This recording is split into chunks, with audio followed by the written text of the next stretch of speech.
Abre tus brazos para conquistar las promesas que Jesús nos da. Solo espera y tú verás el milagro que Cristo hará. Un lugar para celebrar la victoria que su sangre nos da. Solo confía y cree en Él, que en familia lo encontrará. Hay un lugar para todos, en familia de Dios.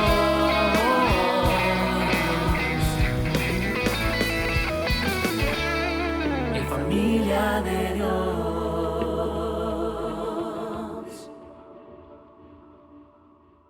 El texto más conocido del libro del profeta Jeremías es sin duda el texto que encontramos en el capítulo 29 y versículo 11. Porque yo sé muy bien los planes que tengo para ustedes, afirma el Señor, planes de bienestar y no de calamidad, a fin de darles un futuro y una esperanza. Este versículo es también uno de los favoritos de muchos cristianos, entre los cuales me incluyo. Sin embargo, una realidad es que al ser un texto tan conocido y utilizado, es también uno de los más mal interpretados y mal entendidos de la literatura profética. Y aunque este versículo encapsula mucho del contenido del pasaje al que pertenece, es innegable que ha sido empleado erróneamente por muchos que lo han aislado e independizado totalmente como si fuera una promesa dada por Dios sin un contexto específico. Por lo tanto, con el propósito de comprender mejor este texto, debemos primeramente esclarecer que esta promesa fue dada por Dios en un entorno determinado. Este versículo forma parte de la carta que Jeremías escribió desde Jerusalén a los exiliados judaítas o de Judea en Babilonia. Y es considerada como uno de los documentos más relevantes del Antiguo Testamento. En efecto, esta carta fue registrada en el libro del profeta Jeremías en el capítulo 29 de los versículos 4 al 23. Y por consiguiente, debe ser entendida como una misiva que fue enviada para responder a una situación en concreto. Entonces, es vital que entendamos el trasfondo histórico. ¿Qué había pasado? Aquello que Jeremías había profetizado por décadas finalmente sucedió. Jeremías había anunciado una y otra vez el juicio de Dios sobre su pueblo y había advertido insistentemente que Dios los castigaría con espada, hambre y cautiverio. Ciertamente, Jeremías tenía razón. En el año 597 a.C., los babilonios atacaron Jerusalén, matando a muchos hebreos y llevándose cautivos a una gran cantidad de aquellos que quedaron con vida.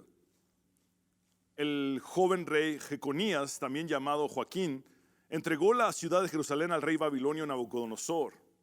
Ahora bien, al leer la totalidad del libro de Jeremías, encontramos que en los capítulos del 1 al 28 hallamos en buena medida tristeza, pesimismo y fatalidad. Sin embargo, al llegar al capítulo 29, encontramos la promesa de Shalom.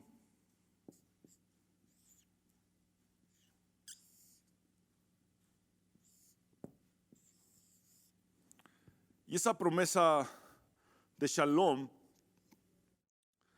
es también la antesala para una porción en el libro de Jeremías que se denomina como el libro de restauración.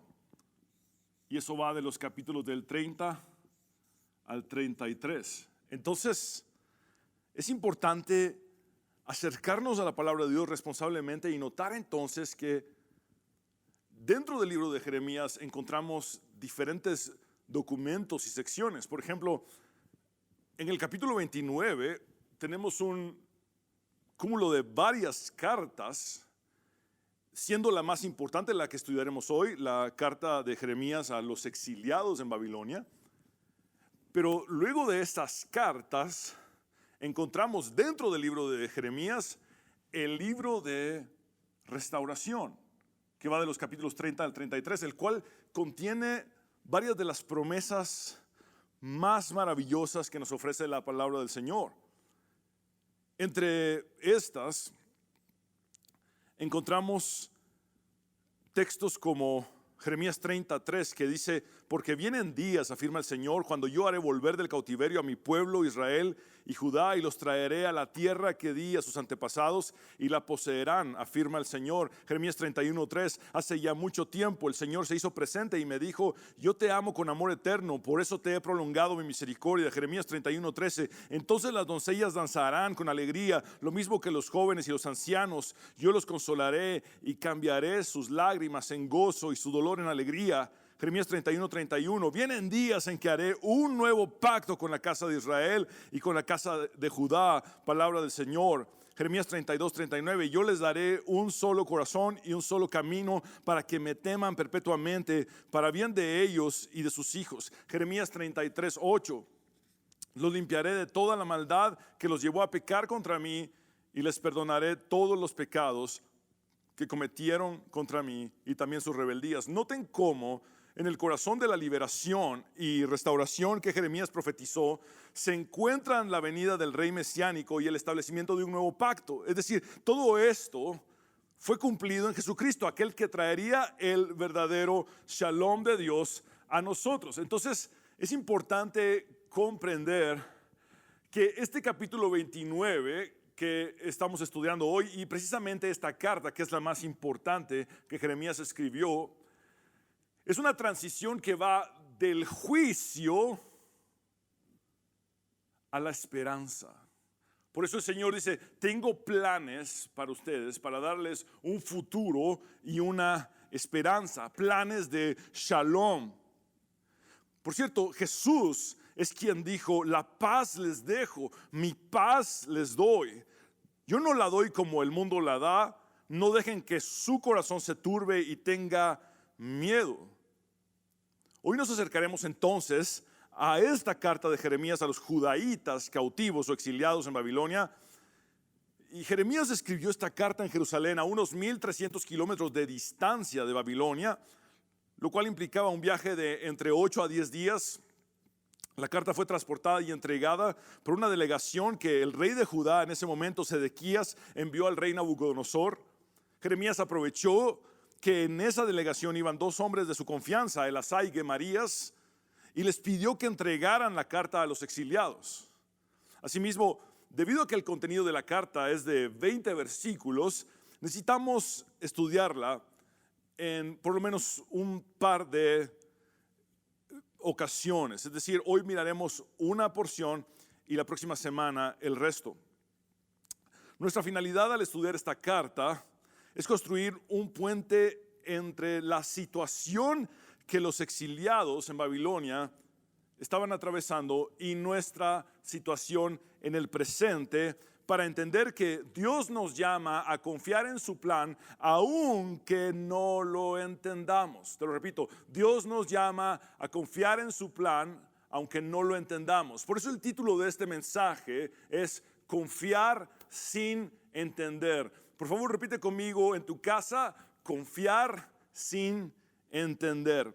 ¿Tenía Dios algo que decirle a su pueblo derrotado, afligido y desesperado? Absolutamente sí. De hecho, aunque decimos que esta carta fue escrita por el profeta Jeremías, lo cierto es que es la carta de Dios para aquellas personas cautivas en Babilonia, cuyo mundo se había desmoronado. La porción de la carta que estudiaremos hoy es solamente de 4 versículos. Vamos a estudiar los versículos 4 del 4 al 7. Y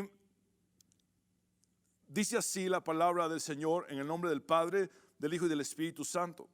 Así dice el Señor Todopoderoso, el Dios de Israel: a todos los que he deportado de Jerusalén a Babilonia, construyan casas y habítenlas, planten huertos y coman de su fruto, cásense y tengan hijos e hijas, y casen a sus hijos e hijas para que a su vez ellos les den nietos. Multiplíquense allá y no disminuyan. Además, busquen el bienestar de la ciudad a donde los he deportado y pidan al Señor por ella, porque el bienestar de ustedes depende del bienestar de la ciudad.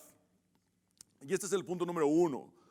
Una perspectiva sorprendente de exiliados a residentes. Lo primero que Dios hace es transformar la perspectiva de aquellos cautivos y mostrarles que deben pasar de ser exiliados a ser residentes de Babilonia. Volvamos al versículo 4. Así dice el Señor Todopoderoso, el Dios de Israel, a todos los que he deportado. Por favor, repitan conmigo en sus casas esta frase: a todos los que he deportado de Jerusalén a Babilonia. Noten cómo Dios afirma que fue Él mismo quien deportó a los judaítas. En efecto, lo reiterará en el versículo 7 diciendo: los he deportado, y en el versículo 14 diciendo: los haré volver al lugar del cual los deporté. Al nivel de la historia humana vemos a Nabucodonosor y su ejército destruyendo la ciudad de Jerusalén con terrible violencia y crueldad, tomando a muchos cautivos. Pero en un nivel diferente vemos al profeta de Dios discerniendo que los babilonios fueron solamente los agentes del juicio divino sobre un pueblo recalcitrante y rebelde. Usando una terminología más afín a Jeremías, podemos decir que Nabucodonosor lo hizo, pero funcionando como el siervo de Yahvé. Esto era algo que los israelitas no podían aceptar. Para ellos era preferible concluir que Dios los había abandonado o que los dioses de Babilonia habían derrotado a Yahvé. Pero Jeremías insiste: Israel había sido derrotado y Jerusalén había sido destruida, pero Yahvé, el Señor soberano y Dios de toda la creación, no había sido derrotado ni destruido. Por el contrario, Yahvé tenía el control total de los eventos, incluso de aquellos eventos tan devastadores. La frase que dice de Jerusalén a Babilonia implica mucho más que simple geografía. Toda la historia del Antiguo Testamento había ido en la dirección opuesta. De Babel en Génesis 11 a Jerusalén en tiempos de David. Desde Dios llamando a Abraham fuera de la tierra de Babilonia, Mesopotamia, hasta Dios estableciendo a su pueblo en la tierra de Jerusalén y poniendo allí su nombre y su templo. Pero los hebreos se dan cuenta que lo que ha sucedido es totalmente desconcertante, porque han observado que, al parecer, Dios estaba deshaciendo todo lo que había realizado. El pueblo entró en pánico cuando todo aparentaba que Dios había hecho una reversión de toda su obra. El flujo de la historia sagrada ahora iba en sentido contrario. Ya no de Babilonia a Jerusalén, sino en retroceso, de Jerusalén a Babilonia. El entramado histórico que les daba identidad se había derrumbado. Seguramente emergieron preguntas tan intrigantes como las siguientes: ¿ha revocado Dios su plan para nosotros? ¿Ha roto Dios el pacto que hizo con Abraham? ¿Ha anulado Dios su promesa de bendecir a todas las naciones a través de la descendencia de Abraham? ¿Cómo podría ahora suceder todo esto si Dios había retornado a su pueblo al punto de partida, de regreso a la tierra que Abraham había dejado atrás? Lo cierto es que Israel falló, pero Dios no. Israel fue infiel, pero Dios permaneció fiel. Aunque todo era tan confuso, el pueblo de Israel seguía siendo el portador de la promesa de Dios a Abraham. Pero para poder llegar a entender eso, los hebreos necesitaban antes aceptar que era por la voluntad soberana de Dios que estaban donde estaban. Dios sorprendentemente renueva su perspectiva diciéndoles que Él sigue en control y que deben establecerse en Babilonia para una estadía que duraría por varias generaciones. En el versículo 5 dice: construyan casas y habítenlas, planten huertos y coman de su fruto, cásense y tengan hijos e hijas y casen a sus hijos e hijas para que a su vez ellos les den nietos. Multiplíquense allá y no disminuyan. Dios les hace ver que deben pasar de ser exiliados a ser residentes de Babilonia. Como les he dicho ya, los judaítas debían aceptar que Dios les había puesto en el lugar donde estaban y a la vez debían erradicar de sus mentes la falsa esperanza dada por profetas complacientes y engañadores que predecían un pronto retorno a Jerusalén, debido a que caer en la mentira de estos les implicaría una inestabilidad permanente. Entonces Dios les dice: establezcanse en Babilonia y véanla como su nuevo hogar. Y aunque Babilonia no sería su hogar permanente, sí sería su hogar en el presente y por muchos años más, por décadas. Por lo tanto, debían prepararse para todo esto. Después de todo lo perdido, la vida continúa y es necesario empezar de nuevo. La orden de Dios de multiplicarse resuena fuertemente con el Génesis, tanto en la creación como en el pacto de Dios con Abraham. El Dios que bendijo su creación con fertilidad, fecundidad y crecimiento había prometido lo mismo a Abraham. Dios le dijo a Abraham: y haré de ti una nación grande y te bendeciré y engrandeceré tu nombre y serás bendición. Bendeciré a los que te bendijeren y a los que te maldijeren maldeciré, y serán benditas en ti todas las familias de la tierra. Más adelante Dios le dijo: y no se llamará más tu nombre Abraham, sino que será tu nombre Abraham, porque te he puesto por padre de muchedumbre de gentes y te multiplicaré en gran manera y haré naciones de ti y reyes saldrán de ti. Y estableceré mi pacto entre mí y ti y tu descendencia después de ti en sus generaciones, por pacto perpetuo para ser tu Dios y el de tu descendencia después de ti. Y te daré a ti y a tu descendencia después de ti la tierra en que moras, toda la tierra de Canaán en heredad perpetua, y seré el Dios de ellos. El multiplicarse también hace eco con Éxodo capítulo 1 y versículo 7, que dice así: pero los israelitas que habían estado en la tierra de Egipto por generaciones tuvieron muchos hijos y aumentaron mucho y se multiplicaron y llegaron a ser poderosos en gran manera, y el país de Egipto se llenó de ellos.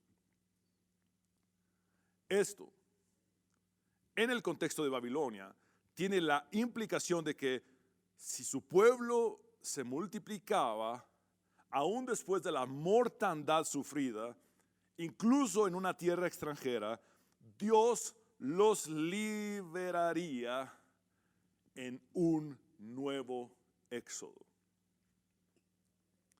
Christopher Wright dice: la obra de Dios en la creación es la base para la obra de Dios en la redención. La obra de Dios en la redención completará la obra de Dios en la creación. El efecto de la obra redentora de Dios finalmente es una nueva creación. Pablo dijo: de modo que si alguno está en Cristo, nueva criatura es, las cosas viejas pasaron, he aquí, todas son hechas nuevas. Así que los exiliados debían establecerse como residentes, adaptarse y ajustarse a la nueva vida en Babilonia, y sin embargo seguir siendo el pueblo de Dios. Cuando pensaron que todo se había acabado, Dios les da la perspectiva de un nuevo comienzo. Cuando la esperanza humana termina, Dios muestra que en Él aún hay esperanza. Un buen ejemplo de esto son Daniel, Sadrach, Mesach y Abednego, quienes probablemente fueron deportados siendo unos pequeños niños. Ellos tuvieron nombres, educación y trabajos de Babilonia. Se adaptaron al lugar donde Dios los había puesto, pero permanecieron fieles a Dios cuando surgía un conflicto irreconciliable de lealtades. Jesús, antes de padecer en la cruz por nosotros, oró a su Padre. En la oración más larga que tenemos registrada en el Nuevo Testamento, en Juan 17, y en el versículo 15, nuestro Señor Jesucristo dice: no ruego que los quites del mundo, sino que los protejas del mal. Ellos no son del mundo, como tampoco yo soy del mundo. Ciertamente, aunque no somos de este mundo, somos residentes en este mundo. Y eso nos lleva al punto número 2. Un propósito sorprendente, de dolientes a misioneros. La costumbre era que una carta enviada a una comunidad, en este caso a los exiliados en Babilonia, debía ser leída en voz alta y públicamente. Es fácil imaginarnos la reacción de los judaítas cuando el lector de la carta llegó al texto del versículo 7, el cual era absolutamente inesperado por todos. Vamos a leer dicho versículo. Además, busquen el bienestar o el shalom de la ciudad a donde los he deportado y pidan al Señor por ella, porque el bienestar o shalom de ustedes depende del bienestar o shalom de la ciudad. Sin duda, hubo una respuesta de molestia e incomodidad por parte de los cautivos, de los exiliados. Habían sido tomados como prisioneros de guerra y estaban ahora en el cautiverio, en la tierra de sus enemigos,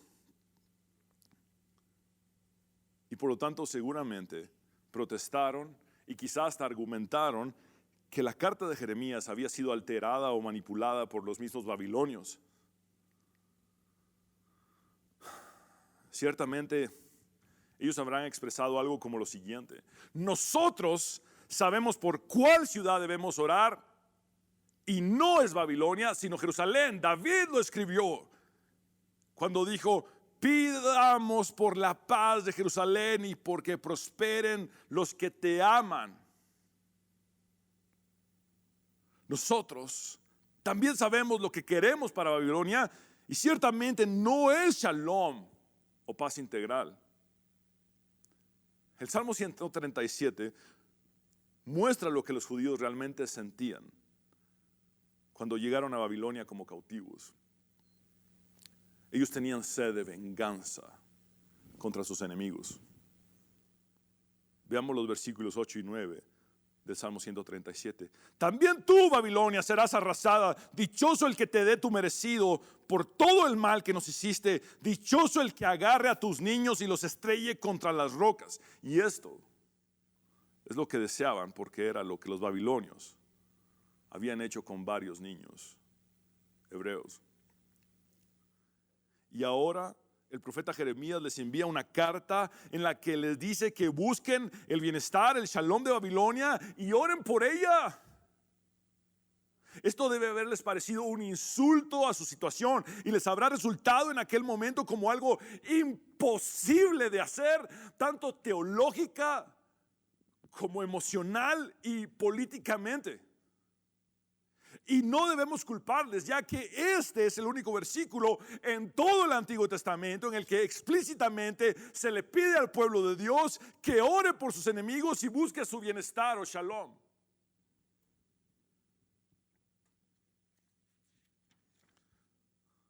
Es de alguna manera irónico que el profeta Jeremías, a quien se le prohibió orar por su propio pueblo en su propia tierra, ahora envía una carta con instrucciones para que los exiliados oren por sus enemigos en una tierra extranjera y pagana. Orar y buscar el bienestar de los babilonios es entonces un anticipo muy cercano a la enseñanza de Jesucristo en el Sermón del Monte,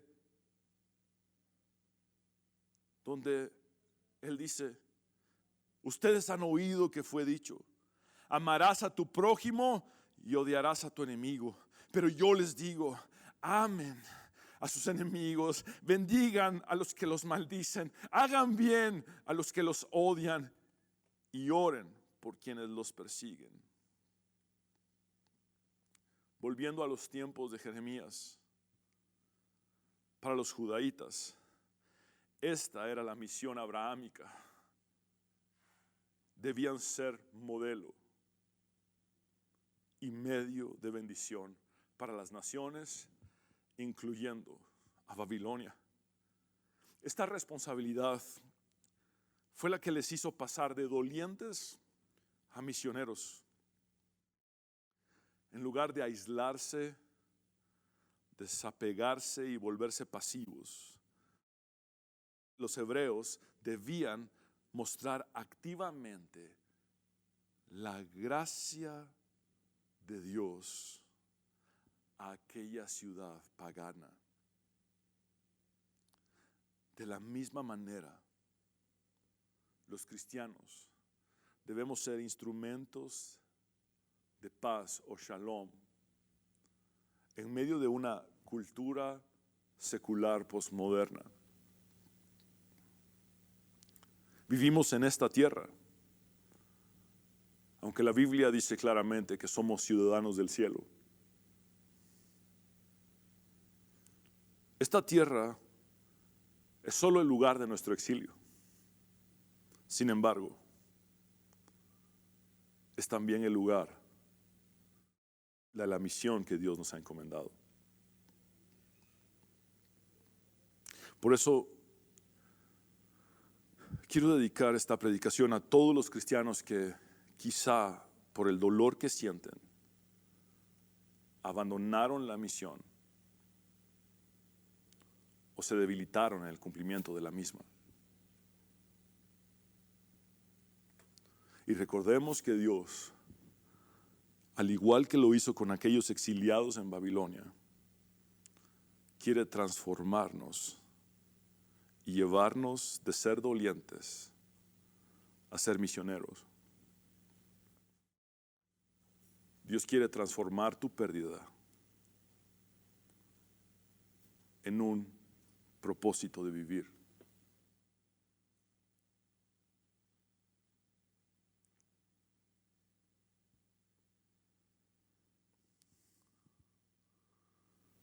En el primer siglo, el apóstol Pedro escribió: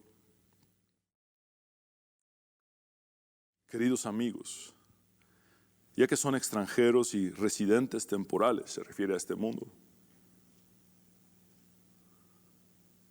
les advierto que se alejen de los deseos mundanos que luchan contra el alma. Procuren llevar una vida ejemplar entre sus vecinos no creyentes. Así, por más que ellos los acusen de actuar mal, verán que ustedes tienen una conducta honorable y le darán honra a Dios cuando Él juzgue al mundo, literalmente en el día de la visitación. Por amor al Señor, sométanse a toda autoridad humana, ya sea al rey como jefe de Estado o a los funcionarios que Él ha nombrado, pues a ellos el rey los ha mandado a que castiguen a aquellos que hacen el mal y a que honren a los que hacen el bien. La voluntad de Dios es que la vida honorable de ustedes haga callar a la gente ignorante que los acusa sin fundamento alguno, pues ustedes son libres, pero a la vez son esclavos de Dios, así que no usen su libertad como una excusa para hacer el mal. Respeten a todos y amen a la familia de creyentes. Teman a Dios y respeten al Rey. Pedro le pidió a los cristianos que se sometieran al gobierno bajo cuya persecución él mismo sería ejecutado unos 3 años más tarde. El propósito de Pedro era superior a su vida. Lo importante era permanecer en el buen testimonio, porque era un discípulo de Cristo. Lo importante era seguir anunciando las buenas nuevas del Evangelio, aunque esto le costara la vida. Cristo nos ha llamado a ser sal de la tierra y luz del mundo. Hay una oración muy conocida de un autor desconocido y que al parecer fue escrita de forma anónima en francés originalmente. En español dice así: Señor, haz de mí un instrumento de tu paz. Donde haya odio, ponga yo amor. Donde haya ofensa, ponga yo perdón. Donde haya discordia, ponga yo unión. Donde haya error, ponga yo verdad. Donde haya duda, ponga yo la fe. Donde haya desesperación, ponga yo esperanza. Donde haya tinieblas, ponga yo luz. Donde haya tristeza, ponga yo alegría. Oh Maestro, que no busque yo tanto ser consolado como consolar, ser comprendido como comprender, ser amado como amar, porque dando se recibe, olvidando se encuentra, perdonando se es perdonado y muriendo se resucita a la vida eterna. La próxima semana seguiremos con nuestro estudio de la carta de Jeremías a los exiliados en Babilonia. Quiero invitarles a que oremos un momento.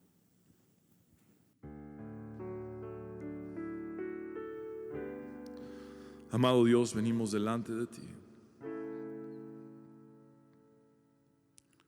reconociendo que cuando nosotros damos todo por perdido, tú sigues teniendo un plan, Señor. Tú sigues teniendo un plan de paz para nosotros.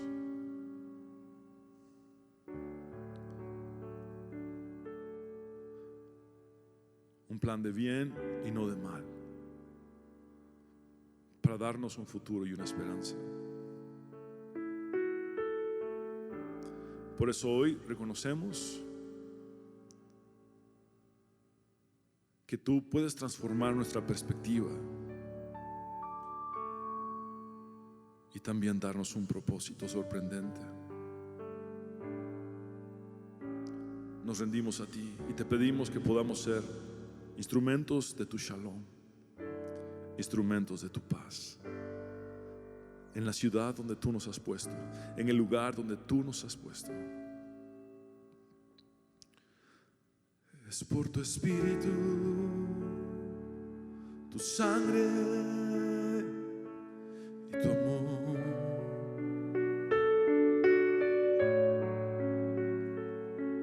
Por tu misericordia y tu bondad. Es por tu espíritu, tu sangre y tu amor.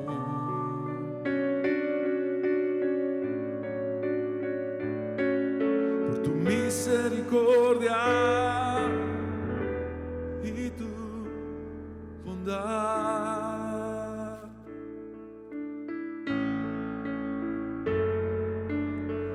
Haz de mí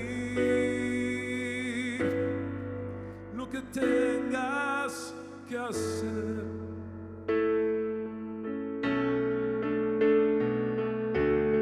Barro en tus manos, yo quiero ser.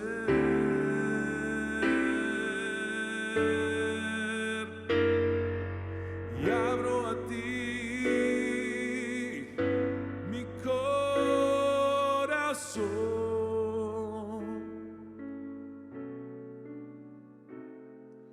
Opera Jesús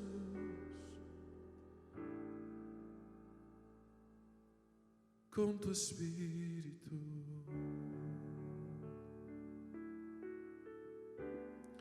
Quiero hablar contigo, hombre y mujer, que necesitas entregar tu vida a Cristo. Haz esta oración de fe conmigo y dile a Dios como nunca antes has hablado con Él.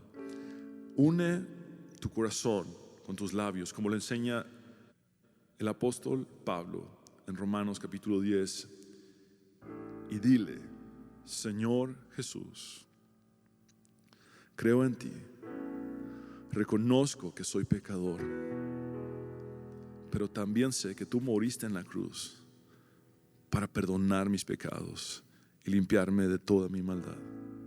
Creo en tu resurrección al tercer día. Sálvame. En tu nombre, Jesús, hemos orado. Amén y amén.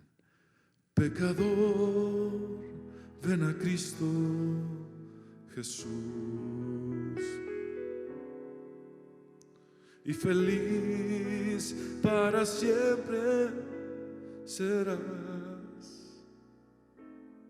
Que si tú le quisieras tener, al divino Jesús hallarás. Ven a Él, ven a Él, que te espera tu buen Salvador. Ven a Él, ven a Él, que te espera tu buen Salvador.